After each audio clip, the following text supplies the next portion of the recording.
Well, good afternoon, everyone. We'll go ahead and get started. I received word from several participants that they will not be here, so I'll give you all of those once we go through who is actually here.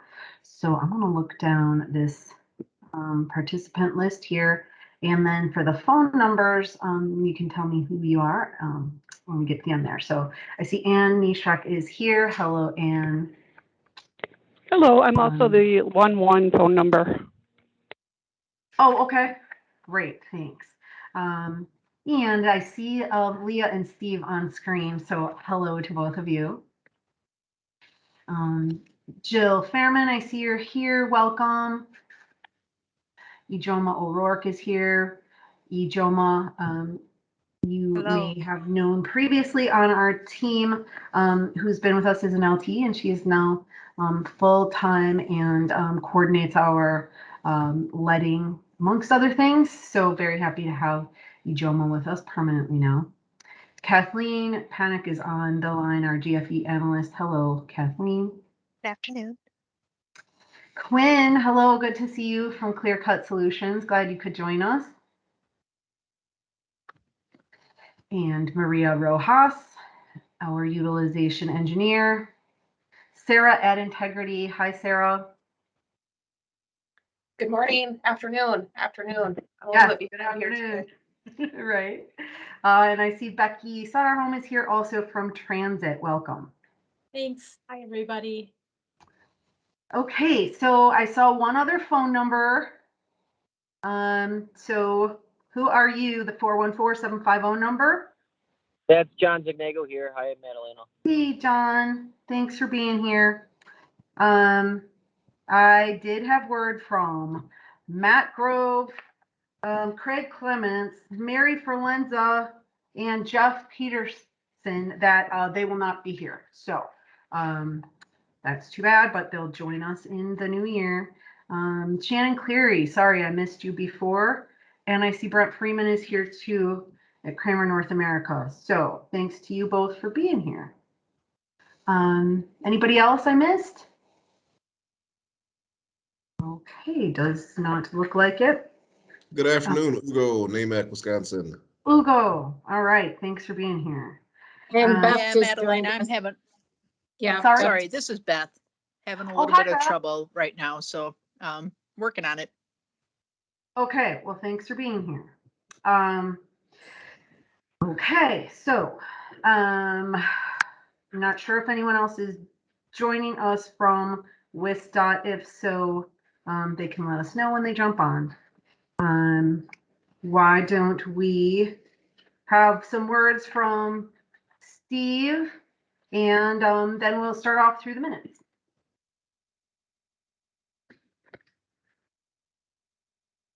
Sure. Good afternoon, everybody, and thank you for joining us as we work through a number of different issues. Just want to welcome everybody and encourage your thoughts and participation today. It's only through participation of all of our different stakeholders that we really get all the different viewpoints and thoughts brought forward that make this such a great committee. So thanks for joining and look forward to the discussion. Thank you, Steve. We'll go through the minutes briefly here and then into the main part of our meeting. So in our last month's meeting, which was September, Marlena was here for that meeting. She went over our goal attainment. We were still looking at formalizing September's letting at that point. So we were clear we had exceeded our 12.41% overall goal, but looking at a little further finalization of those numbers.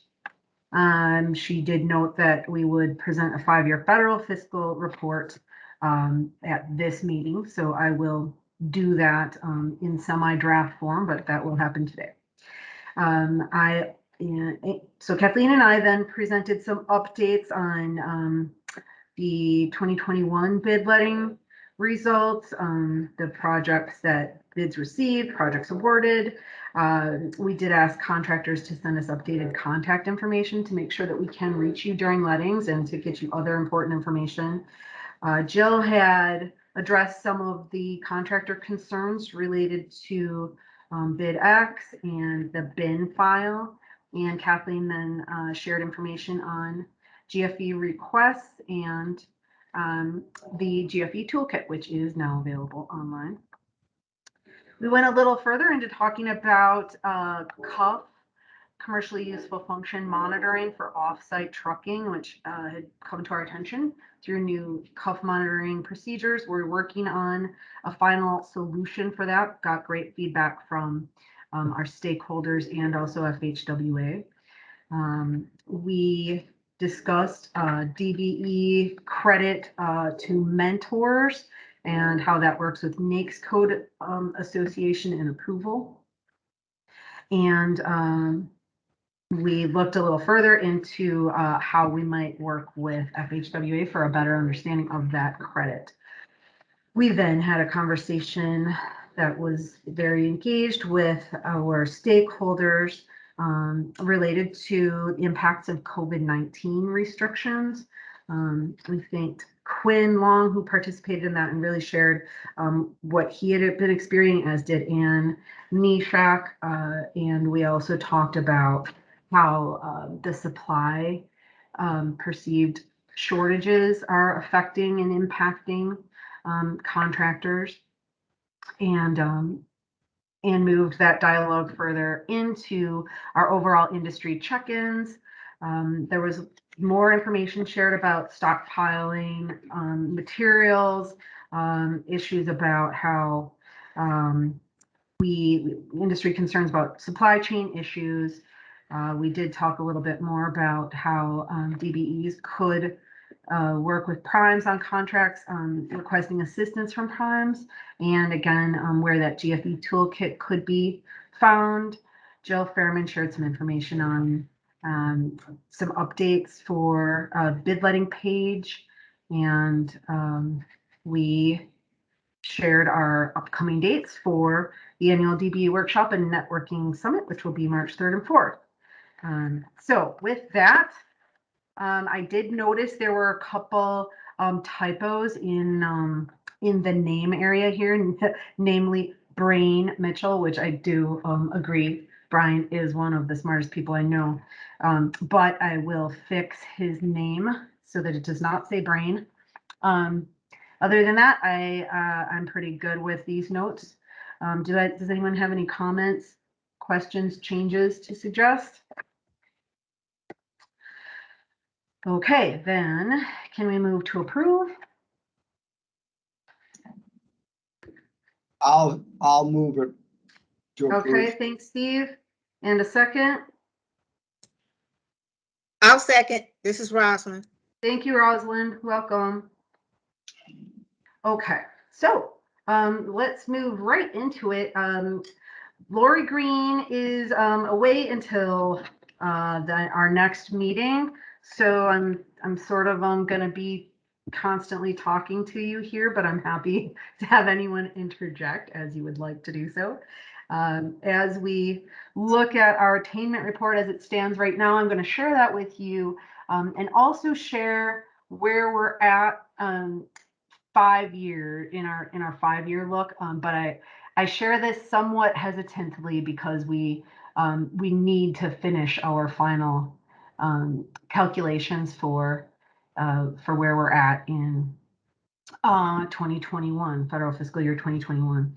So maybe what will be helpful, that's my 5-year, but I want you to see where we're at right now with the attainment report. Are you able to see this? I know these numbers end up really small. Yeah, I can see it, Madeline. It looks good to me on my end. Okay.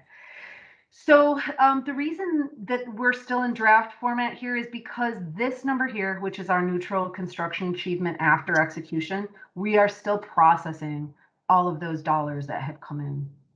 So, so this report does represent the overall standing for attainment based on the letting results after we've taken into account the projects that were rejected, deferred, withdrawn, and relet. So those numbers have come in and out and now reflect an accurate overall achievement. So we do know that our consultant and construction achievement combined was over 125 million. Again, we're looking at that 13 million, and it can only go up. I'm not sure how much it will go up, but it will go up somewhat. So we know that our overall achievement is over 13%, but right now we can't say exactly what that is. We do have a kind of a question here going back and forth on our GFEs in terms of how we are counting them where there was a project that may have been denied or rejected, and we don't want to be double counting or not counting enough. So this could be 50 and not 50 and not 49, but we still know that this trajectory has really gone in the right direction, both with the number of requests for GFEs and the number of approved, because as you know, we did have some denials for the first time in federal fiscal year 21. So are there any questions about this report before I cover a bit of the 5-year data?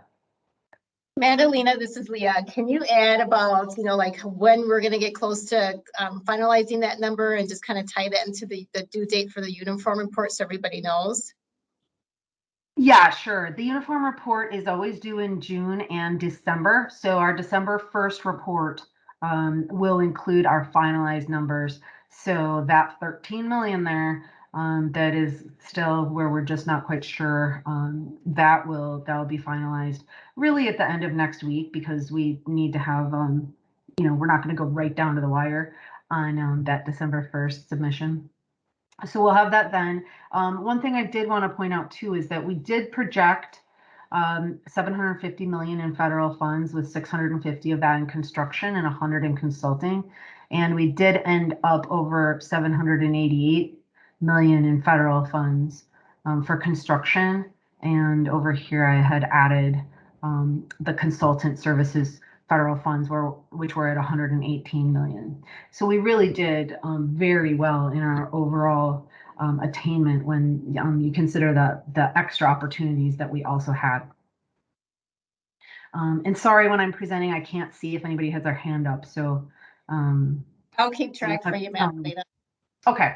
All right. So if we don't have any questions on that one, then I want to share a little bit of this snapshot of what our 5-year looks like. So that the highest achieving year was in 2018, when there were 132 million total commitments. That was construction and consulting.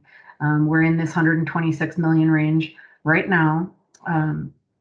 We do know we have that 19 million in consultant and 106 in construction at LET. And this is that representation of what this looks like in comparison years past. So we are steadily going up since 2019. So that's a good trend to have. I do not have this final goal filled in here because I don't want to be misleading, but we know we're going for the 12.41%. We know we've achieved it, and we're looking to see how high that will be. You can see a few years back, the higher achievement rates, especially 2015. And of course, it always depends on what you have for federal funding too.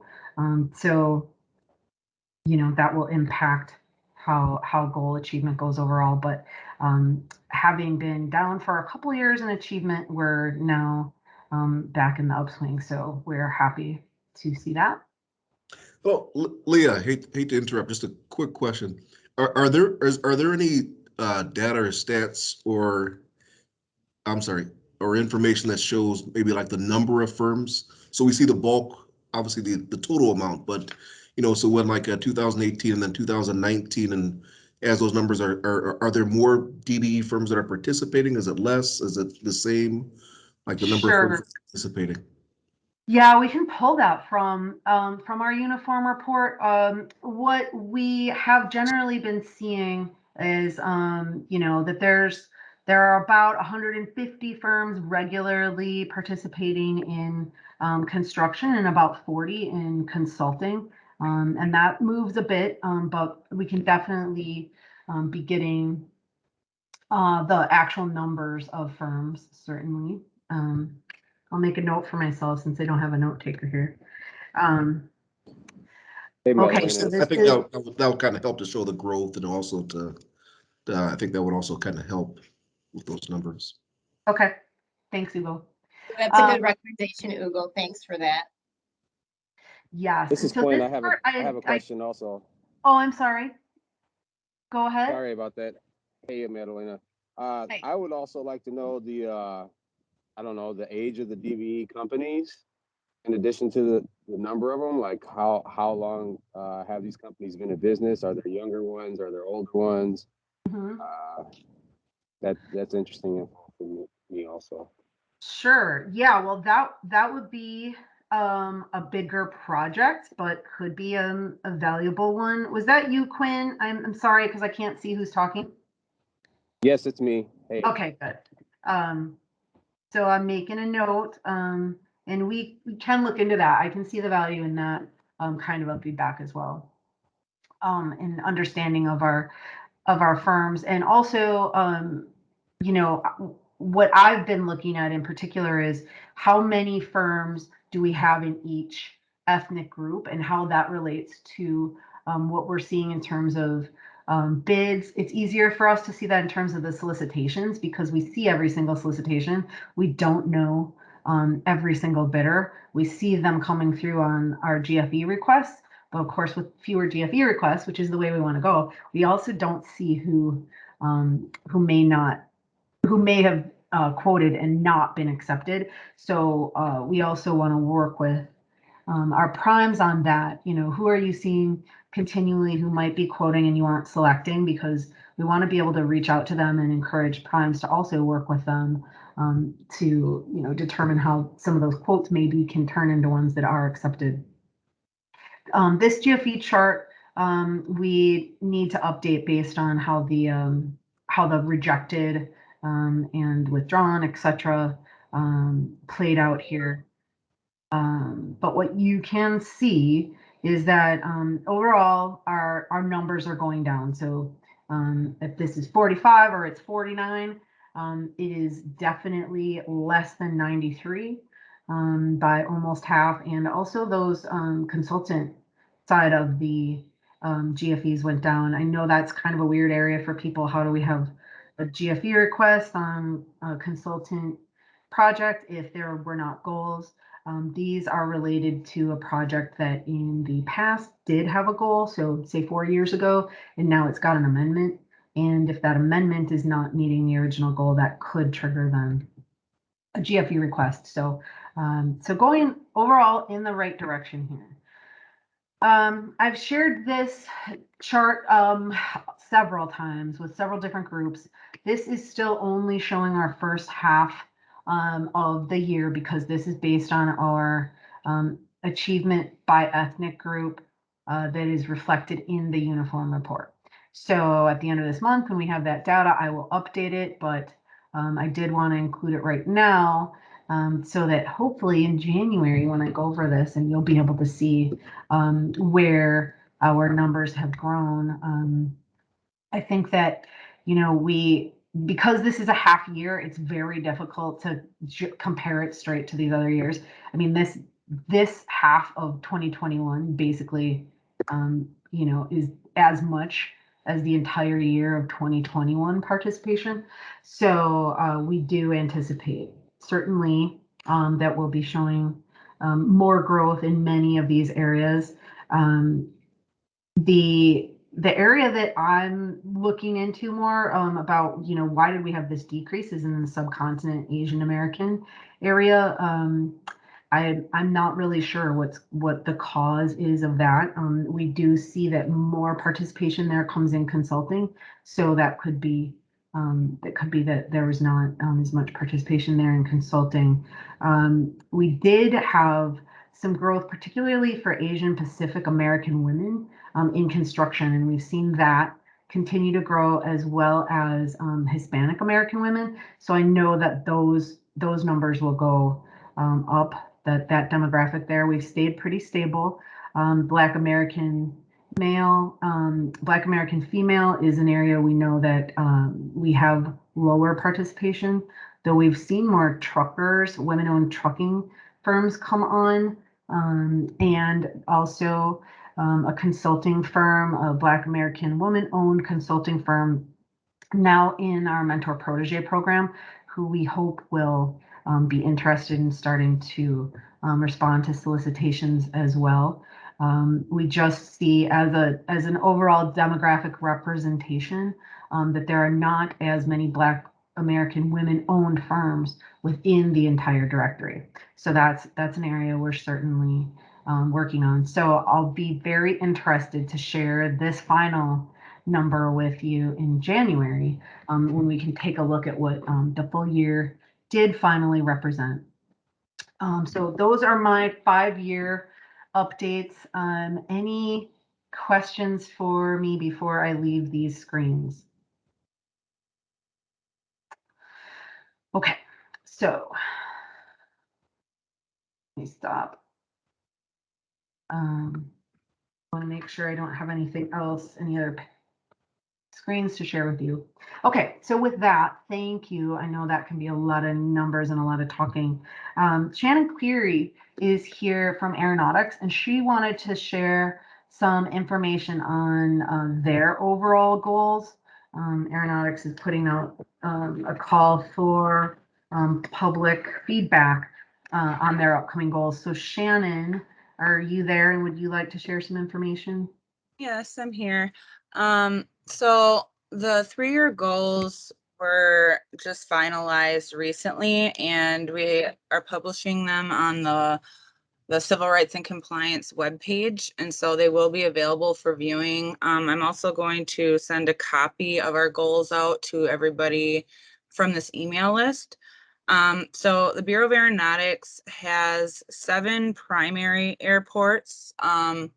They're Green Bay, Appleton, Rhinelander, Central Wisconsin, Chippewa Valley, La Crosse, and Dane County. And then we also have general aviation airports, which are all the smaller airports, which are all included in our block grant. So we have kind of a special chart of dues, per se, for when our goals are due. Our small hub primary airport is the Dane County Airport. Then we have 6 of the other primary airports are considered non-hub primary. They're a little bit smaller. And then the rest of the airports that we have fall under the general aviation. So we have 3 different goal methodologies that we submit to the FAA, and it's always on a 3-year rotating chart. And so with this submission that we're doing, we included all 3, and then we're going to be going by the FAA's chart of dues. So the next one due will be the general aviation airports, which includes 90 of our small airports that have like taxiway, runway projects, some hangar buildings, terminal buildings, stuff like that. And those are going to be due next year. And I'll put them out for public comment in June next year. And then we'll continue on our normal cycle, which we will produce DBE goals depending on the airport size, that will be applicable for 3 years. And so it will be an annual basis, but it is rotating based on the size of the airport and where the airport classifications fall. So just so everybody knows, there are 3 different documents. Like I said, there's one that includes 6 primary airports, another one that includes the one for our Dane County Airport, and then another one for our general aviation airport, which is statewide. So our methodology, we use the best available data for the firms from our database that fall within the geographical location and the work area as our market area. So like industry types as well. And then we do a search and look for the all firms on our projects, and then we also look for any firms that have the potential to work on our projects, and then we do our best guess analysis for it. So what I'm gonna do is send the 3 documents out to everybody. We will get this posted online. Either we're gonna try today or tomorrow, depending on how fast we can get our IT people to upload them. And that will be on the OBOX website. And I just ask that you guys, take a look at them. There's a 30-day comment period before we do finalize our goals. And so if anybody had any questions or concerns or suggestions or comments, please, by all means, let me know. We do have 30 days to finalize these. And so we do take into consideration any comments made and our methodology and how we did it. And so take a look at it, see how we did it. If you have any suggestions, let me know. We're also going to have them available at our office building. And we will put a notice out into the newspaper that we have a new set of goals, and then we're allowing 30-day period for comments. So take a look at them and let me know if anybody has any questions, and I will get these sent out within the next 15 minutes. So I'll send them to everybody on this list. Great. Thank you, Shannon. Does anyone have any questions for Shannon? Okay, I'm not seeing any, so thanks. Follow up with her, please, if you do have questions about those goals or interested in more information about the opportunities that aeronautics has. I will transition into Dbe Program Updates, and we'll talk a little bit about the letting. I think Jill is back. One thing that I wanted to touch base on from our last meeting was how we are able to handle credit for mentor protege projects where the DBE does not have a NAICS code in a particular area, but they're doing training with their mentor. We are able to extend a conditional approval for the NAICS code so that the prime or the mentor can work with that protege to help them acquire that skill, which then they can apply for an expansion. So we did get clarification on that, and I'm happy to be able to share that information with you. We have seen additional growth in the mentor protege program with another trucker. It's a Black female-owned trucking firm that's new to our DBE roster, and we'll be working with Eric Johnson, South Star, who's also a DBE and also a NAMAC board member. So we're really happy about that pairing. The first time that we had a trucker mentor protege pair was with M&J Krieger. That's a Hispanic female-owned firm, and we've seen them since that time quadruple their work with us. I don't know that it's necessarily all due to mentor protege, but I do know that it was very beneficial for them to get that experience and working with the state that can be a bit different than doing municipal and private work. So we're really happy about the way that mentor protege is going in general. The consultant side is a little slower to develop, but we do have 3 pairings in the works there. And we've also developed another sort of intermediary phase that we've called coaching, that our one of our consultant firms, DAR, is involved with doing this for either firms that don't quite fit into our traditional sort of contracting opportunities. There may just be, they work on things that aren't necessarily biddable. We have a planner who's in that area, janitorial services, DBE firm, where the coaches in this case can work with them to start to get creative. And where are these opportunities that WISDOT has that may not have DBE credit, but are still ways for their businesses to engage and for them to begin diversifying the work they're doing.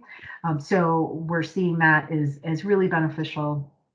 And we have a couple consultants in that, as well as construction related firms. So that's the step I'm calling intermediary, sort of in between when we decide that maybe that firm could do a mentor protege. We did have one firm that just has been away from WISTOT work for so long that they kind of need to catch up and get more familiar with how the state works now, make some connections, and then look to getting into the mentor protege program. So that is going very well. Wanted to share those updates with you.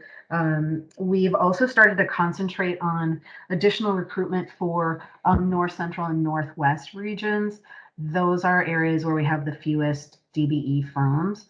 And some of those areas are also really remote and not conducive to a firm from another region mobilizing to those regions. And we have a lot of work coming up there. So we've focused quite a bit on that, and I'll provide more information too as we move forward. I don't think we have any contractors on the call who work primarily in the Northwest region, but I know that they will be happy to hear that these efforts are ramping up, because it can be difficult to get DB participation in areas where it's the money isn't quite right to travel 8 hours with your crew. So we need to get more DBs engaged.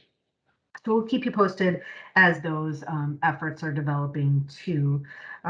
We also have a great study that's going to be coming up with UWM, and we're very interested in working with them on how we can look even further into strategies that will help us to diversify contracting where we're able to do that. We've got some additional networking opportunities happening too. One is actually today after this meeting.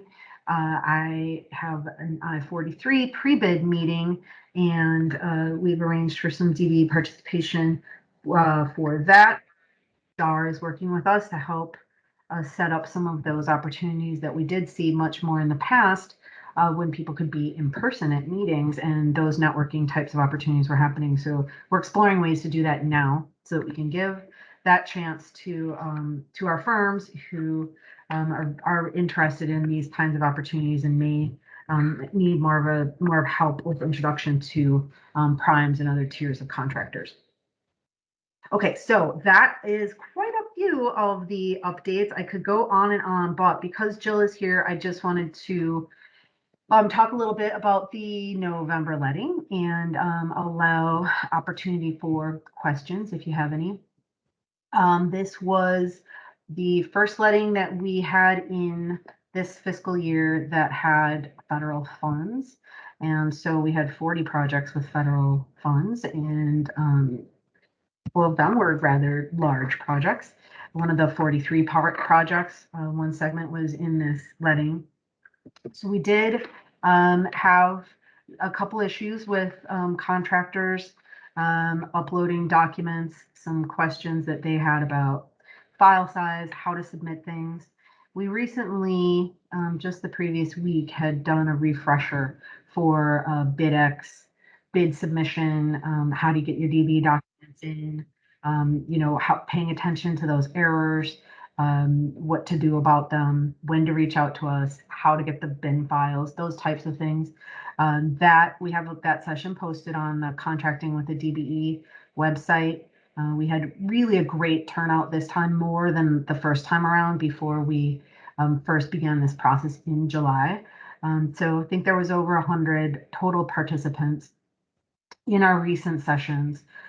So if this applies to you, please do go check out that refresher session if you weren't able to attend, because I think that it will help you if you have the regular questions that we're encountering here. And as always, we continue to explore ways to optimize this bidding process so that it really can work for everyone. Jill, I want to give you an opportunity to add here as well.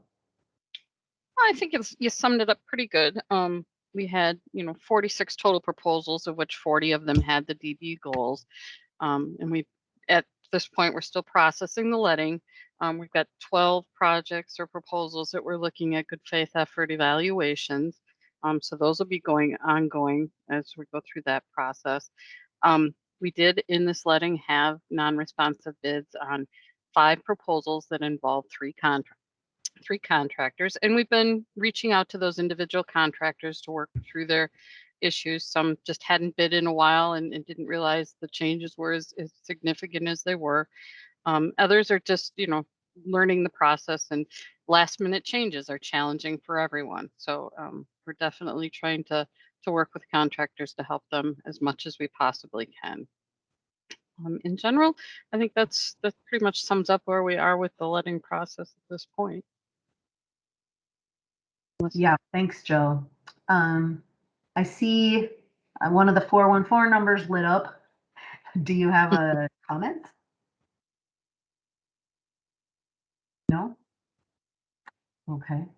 Anyone, questions or comments about November letting?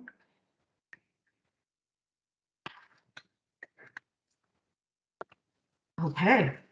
Well, Jill and I are always here if you do have questions. And Deanna Goebel on Jill's team is really our resident expert related to those bid letting files. And if you have questions about anything real technical, I would definitely refer you on to Deanna. Yeah, especially the submittal process itself. Yeah. Yeah.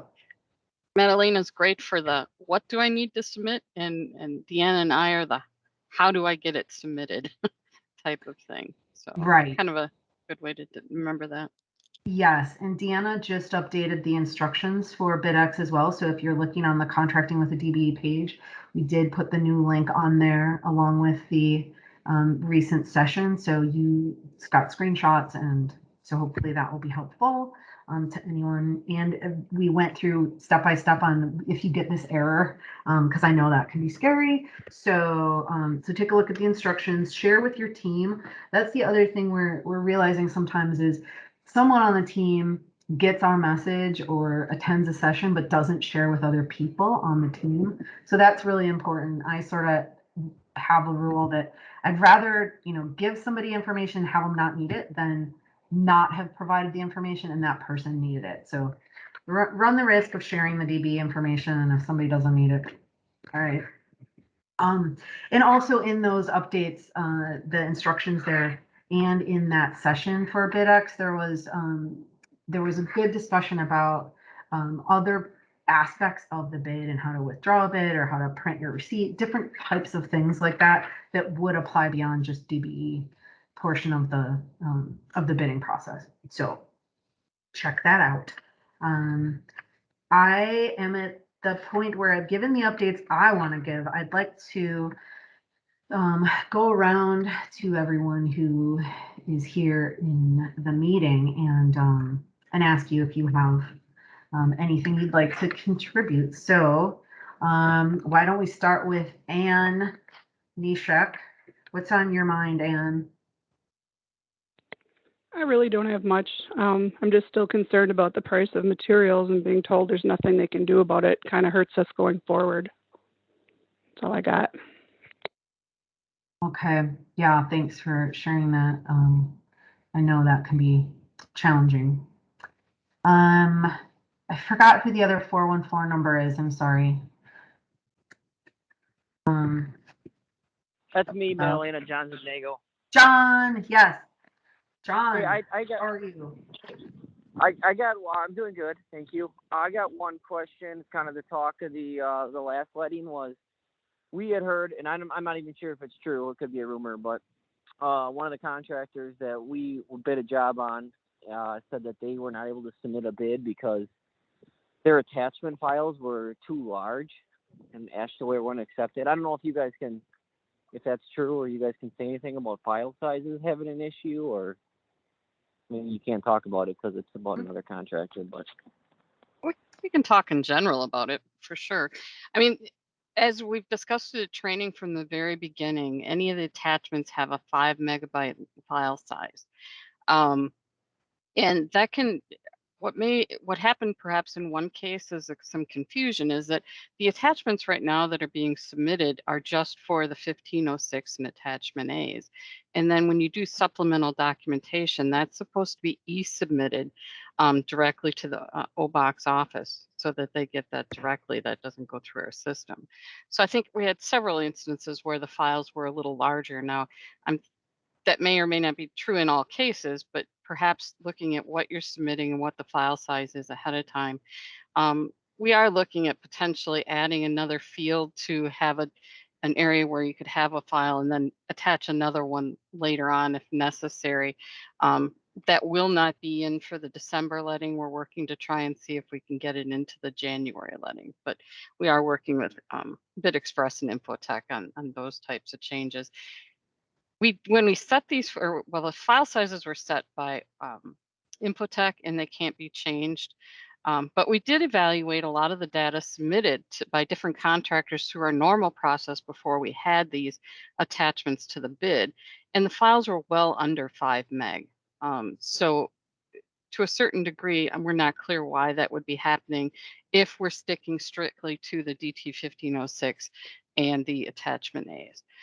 But we will continue to, and like I said, we're reaching out to the individual contractors, trying to work with those issues, and we will continue to do that as we're going through and seeing if we can continue to tweak the process to make it more user-friendly, basically, for all of the contractors.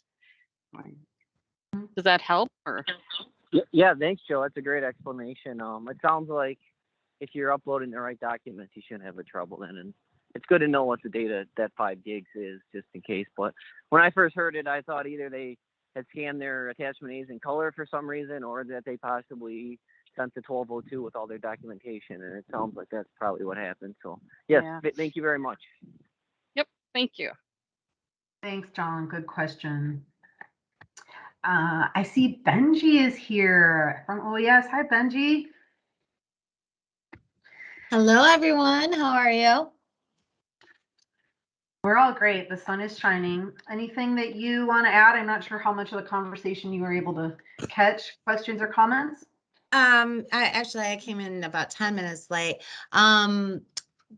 No, just basically listening, and I really like the emphasis on how through the mentor protege and the coaching, we're able to connect with our DBE firms and help them connect to other primes. So I think that's real important as we keep moving forward. But other than that, no. Nope. Okay. Thanks, Benji. Thanks. Brent Freeman, how are you? I'm great, Madeline. How are you? Good, thanks. I think you're just down the road. Maybe we have to get together sometime for our Transact meetings. That would be great. So any questions or comments that have arisen for you as we've been moving forward in the conversation? No, I'm good. I was gonna, to follow up on John's. I heard the same thing. We're well aware of the struggles of one of the contractors, but I was gonna make note for any of the contractors listening. When you open up AASHTO, it does have a note on there about the attachment sizes. We weren't under the gun, but we ran into it before it was probably 3 or 4 lettings back, but we did some things where we reduced it. You scan it to a level that's reduced, and I don't know how it comes across to you guys then when you get it and download if it's blurred, but that's what we've had to do to get your attachment sizes less than 5 megs once in a while. Thanks. Yeah, that's a good tip. So do you think adding a second field will resolve that issue for you? Well, like I said, we only had the one issue, and we knew about the attachment size, so we just kind of figured it out the minute we saw it. We were like, well, the attachment size is like 8 megs, right? So we reduced it, and I don't know. I think that just happens when you're scanning large document files, as everyone knows. So, like I said, I don't know how it comes across to the DOT then, though, if it's like reduced quality. I can't answer about the second field. Okay.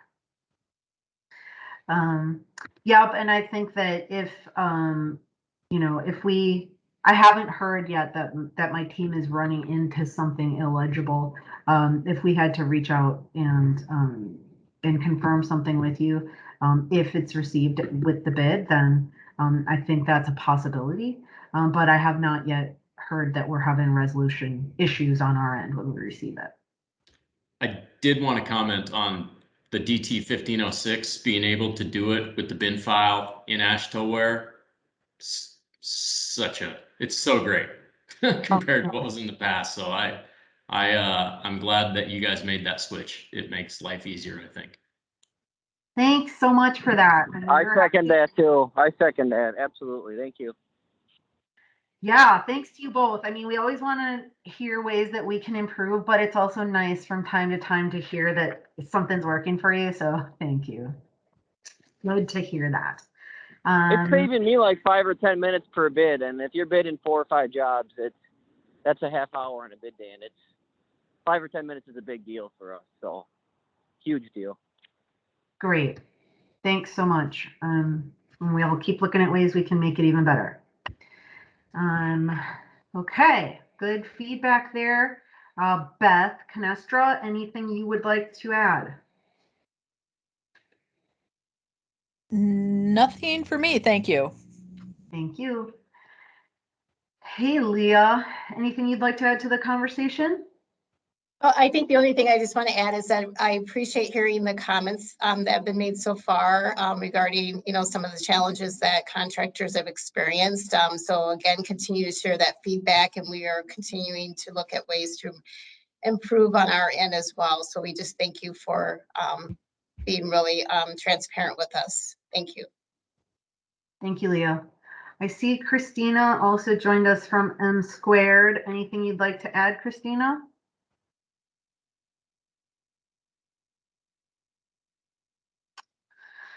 Well, you're on mute if you would like to add anything. Not really. Sorry. Okay, that's okay. Just kind of listening. Pardon me? Just listening in. So. Okay. Well, thanks for joining us. And I see Camila Bent is also with us. Hi, Camila. Anything you'd like to add? Hi, Madalena. No, not today. Thank you, though. Absolutely. Paul and Don from DB office. Hello. Anything you'd like to add? No, thank you. Good afternoon, all. Okay, Ijoma. Words for the group? Nothing for now. Thank you. Okay, thank you. Kathleen, anything you'd like to share? Yeah, just a couple of things. I just wanted to, I think I heard we had 12 GFEs for November, and I wanted to correct that to 11. I don't know if I heard that correctly, but there are 11 GFEs for month of November. And just want to remind prime contractors that the GFE toolkit is out there. It has been sent to everybody, but it is also uploaded to the website.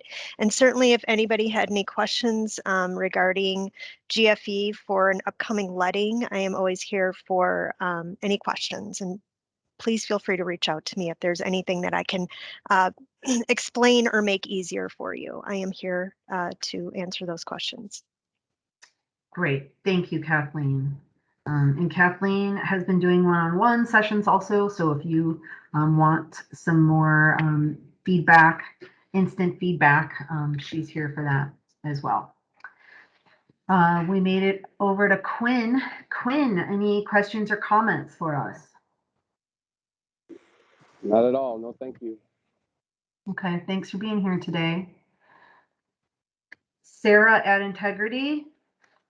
Yeah, I have a couple of things. I was going to, I guess, second and third with John on the file size clarification. We had that noise going on over at our place too. So just good to know. I can see maybe if that was the supplemental documentation trying to be uploaded.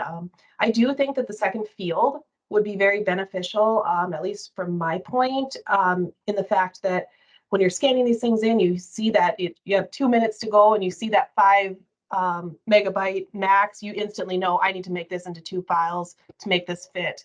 I don't know if I would be real confident with 2 minutes to go shrinking it down and trying to figure that out. It would be easier for me if I could just know, yep, this is above the limit and I need to make this into 2. So that's my opinion on that. Okay. And then just one other thing with this letting, I received an email notification from the team, which I greatly appreciate all the notifications to try to get documentation in. But I had already e-submitted our supporting documentation, and I received a notification that they hadn't received it yet. Well, I'm hypersensitive because I got struck a little bit on a couple lettings ago on that. So I probably went overboard, but then I emailed it to the DBE alert mailbox. Madalena, you know, I called you in the morning just to make sure you had that. So I guess, I don't know if anybody else experienced that, but you know, if something we can work on to not have those wires crossed, I guess, because that's an instant panic moment for me at 4:30 on a letting day. So just one thing I kind of wanted to note there. And then another question I had is when we receive the DBE quotes, and usually they're accompanied with an attachment A, and I've noticed some of the DBEs not using the most recent version of the attachment A. So as soon as I see that come through, it's really helpful when I see that prior to letting day, and I can just reach out to them with the corrected, you know, with the most recent version of the attachment A. But a lot of times I don't get those back, the most recent version signed back. So I guess my question is, if we cannot get those within 24 hours, the most recent version of the attachment A, as long as all the information on there, are the previous versions acceptable? They are, yes. Okay. What the main reason that we updated the attachment A recently was because the signature field kept getting missed by the DBE. So we updated it to make it more clear so that we wouldn't be sending it back to you to ask for the signature. Yeah, and I know the date was kind of confusing on there too. In the previous versions, it's a lot more clear now. I just wanted to double check on that because there were a couple that I reached out to for the new version, who actually filled it out for them. All we needed was their signature, and I didn't receive those back. So I just wanted to make sure that was acceptable if we have tried. And I do, like I said, if I get them prior, I say, you know, we prefer if you use the most recent version and attach it for them so they have a copy as well. But just wanted to check on that. Yeah, thanks for checking on that, and also for your comments about our attempts to reach out and help you. I do. I don't stop reaching out. No, very much appreciated. Yeah, and I hear you. You know that what we're wanting to do is be helpful and certainly not create panic. And I think that as we have streamlined some of our processes for check-in, we're able to catch that a lot more and make sure that everything is noted appropriately as it's being checked in, so that you're not getting a reminder when you have submitted something. That said, we won't be perfect, but we'll definitely do our best. And also, we have a second phase of e-submit coming that will automatically file, you know, when you're uploading your documents through e-submit, we manually have to go get them and move them. But the next phase is going to put them right into the folder for the letting within where we process it. So that is going to be one more way to minimize any errors on our end. So, so thanks for the feedback, and we'll continue to improve in that area. Continue to send reminders. Don't stop that. I just wanted to bring up the fact that I had a panic attack. So okay, sorry about that. Yeah, that's okay. Thank you very much. Sure, thank you. I'm really happy everybody's been sharing feedback. Thanks so much. Okay, who did I miss here? I see Rosalind. Maybe you'd like to add some comments. Madalena, you've got Becky and Ugo. I don't know if either one of them would like to weigh in. Yeah, oh, I'm sorry. There's a Seymour that I did not push. Okay. Yes. I'm sorry. Yes, Becky. Anything you'd like to add? No, thank you well, one thing I'd like to add is similar to Shannon in aeronautics. I work in the Bureau of Transit, and we have a 3-year DBE goal as well. And we are going to be starting our three-year goal setting process, you know, after the first of the year or in the spring. So I will continue to participate in the meetings and share with the group, you know, the progress on our goal setting process and so forth. Just a heads up, our contractable opportunities, about 91% of our contractable opportunities are related to providing shared ride taxi and paratransit service. It's transportation service for public transportation and for elderly and disabled, and the contracts are rural and statewide. So I will share more as we, like I said, get further in our process and look for that in the spring. Great. Thank you for adding that, Becky. Thank you. And Ugo, what would you like to share? Thank you, and thank you, Leah, for remembering me. I was feeling like I was quite at home. Well, that's where my daughters and my wife normally do when when it's dinner time. So I felt right at home. No, just a couple of things I want to touch base on. First of all, I want to circle back. If I can get Shannon's, is that Shannon Clary? Did I get that right? Information regarding the airport, and I want to see how we can have our members maybe participate more on the airport projects that you mentioned earlier. So if I can get Shannon's or Shannon, if I can get your contact information, that would be great. Sure. Make sure we're providing that to our members. And then also kind of circling back from our earlier conversation, looking at obviously the infrastructure, looking at how the broadband expansion is playing a huge part of that. And obviously, as we all know, it's one of the big parts of broadband the expansion is going to underserved areas, underserved communities that don't have currently high-speed broadband. So when I mentioned that, I look at obviously a lot of some of the highway projects are going through some of these areas, and obviously definitely looking at, a lot of this stuff is gonna definitely, there's gonna be an amount of road construction involved. I was just wondering, does WISDOT have a role in that? And obviously looking at with the DB participation with that, but I just wanted to see how that all, if that's something that's really a big part of WISDOT or not, or how that kind of overlaps a little bit. So kind of a question, kind of input, but I know that's a big infrastructure part. Stephen, there we go. That's about the answer. Easy question for Stephen. Yeah, I don't know if it's easy. It's a good question though, Ugo. So what we are experiencing at this point at WISDOT relative to the broadband, it would be an expansion of right-of-way utility requests. So when the utilities install their infrastructure within our right-of-way, they have to file a permit with us, a request for construction and to put that infrastructure within our right-of-way. So we are seeing some of that. A lot of this is just starting to get rolled out as we speak. And so we would anticipate seeing more of that. We don't participate on the construction side per se, okay? We don't get involved with the PSC and the actual construction of that. That's all done through a grant process with PSC.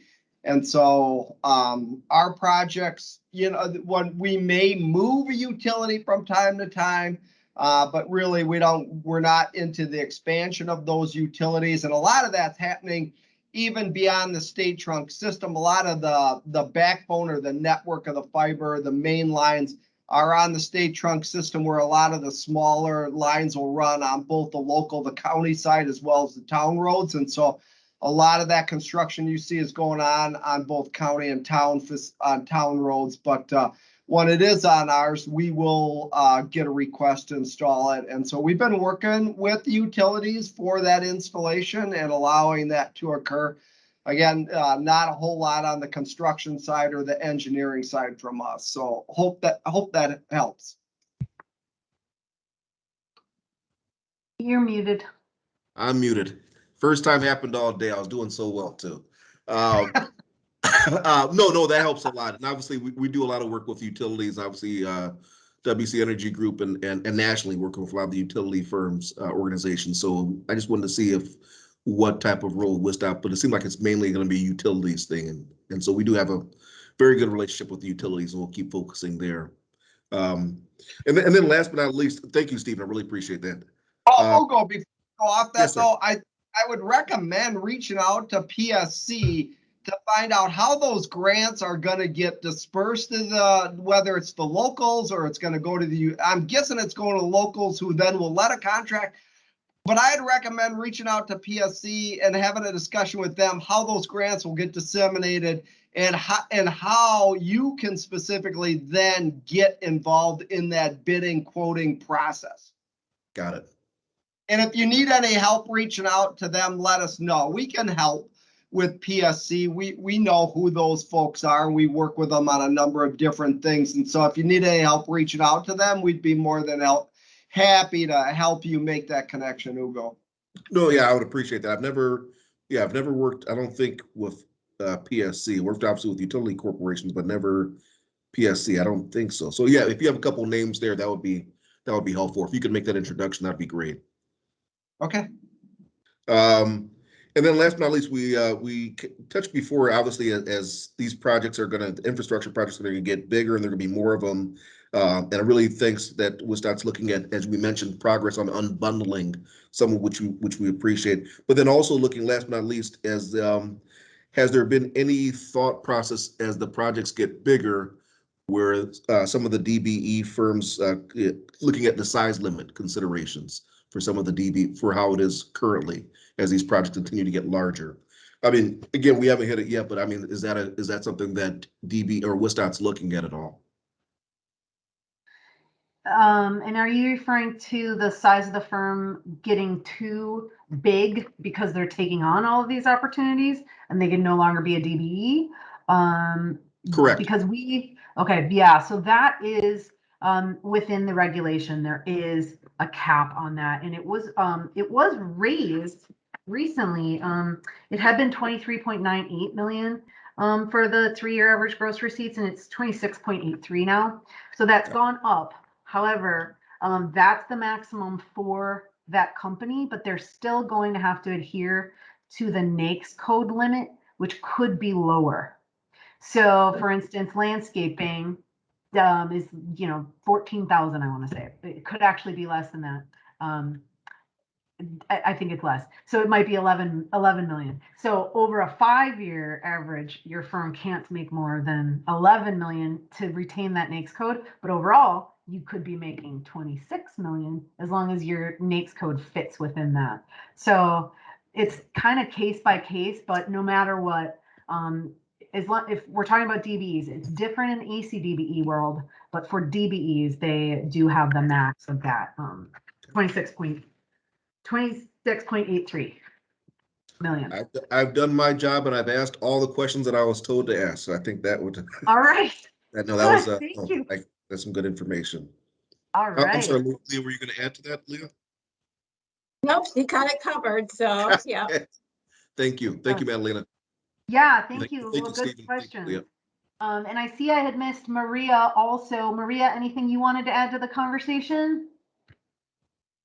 Not at this time. Thank you so much. Okay, thank you. Working so diligently there on our commitment modifications. And we can take it then back to Roz, who I know will want to say at least a little something about our annual event.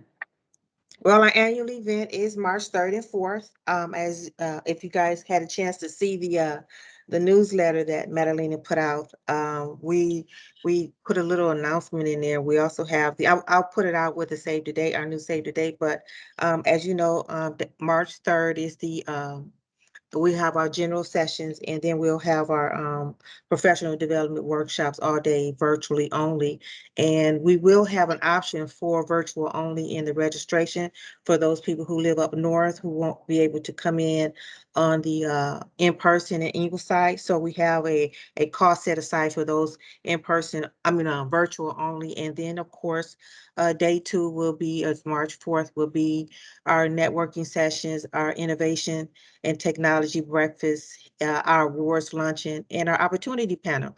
We're putting it all together for you guys. So I hope you guys be there. Yes. Well, thank you. Okay, did I miss anyone who would like to share? Can I just say this? We did decide that we pushed registration back from a December date to a January 5th date, so we have time to put together our program. Right. So you'll still be early bird. You have longer to be an early bird. How about that? Okay, thank you, Rosalind. Thanks to everyone who was able to join us. Really great conversation. I want to go to Steve to take us out, and then you can proceed on with an hour back in your day for your afternoon. Thank you, Madalena. And I'll be real quick. Thanks everybody for the feedback and the comments. This is very helpful for us as we continue to move forward with a number of different initiatives that Madalena and the rest of her team are working on, and that feedback is very helpful as we work towards implementing that 1506 through BidX and the attachment A's coming in through BidX, and any struggles and trials and tribulations that you're having with respect to those and the 5 megabyte size limit and how that's all playing in. I know, there were a few firms that struggled in November. We want to make sure that December goes off seamless. I like the idea of the 2 files versus just increasing the size. That might be real helpful for some folks. Or, I think it was somebody said that, well, they're reducing the quality, and we've had no issue with anything that's been sent in. Madalena mentioned that. So, and then also from the DBE side, Ugo, the thoughts that, and Quinn as well, that you're bringing in. So I appreciate those thoughts about, looking at other areas, in PSC and broadband and those things. Well, we might not play a role in that. I like the idea of thinking outside the box and looking at some of those other things. So I appreciate all the different thoughts that everybody brought today, and the feedback we received. That's what makes these meetings beneficial and important to us and to all of you. So thank you. Thank you, Steve. Okay, everybody. Well, have a wonderful Thanksgiving. And I know we'll be in touch in between the holiday, but our next meeting will be in January. So see you then. Take care.